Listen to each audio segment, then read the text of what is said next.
বছর ৩-৪ আগে একটা কবিতা পড়েছিলাম। খুব ছোট্ট কবিতা। কবিতাটা তখন পড়ে মনে হয়েছিল যে এটা কোনো একটা পাগল প্রেমিকের প্রলাপ। কিন্তু গত ২ দিন আগে যখন কবিতাটা আমি আবার ২য় বার দেখলাম এবং পড়লাম, তখন মনে হলো না এটা কোনো পাগল প্রেমিকের প্রলাপ নয়। এই কবিতা আমাদের জীবনের অনেক কথা বলে, অনেক কথা বলে। কবিতাটার নাম নামকরণ, স্বপ্নীল চক্রবর্তীর। আমার বুকের ভেতরের বাড়িটা মর্গের মতো শীতল। ৪টে লাশ শুয়ে আছে ওখানে, ৪টেই আমার।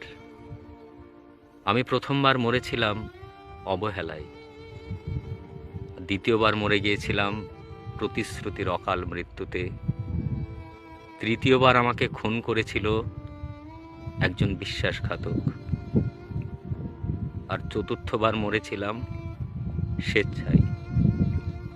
আমার বুকের ভেতরের বাড়িটা মর্গের মতো শীতল। ৪টে লাশ শুয়ে আছে, ওদের ময়না তদন্ত হয়নি।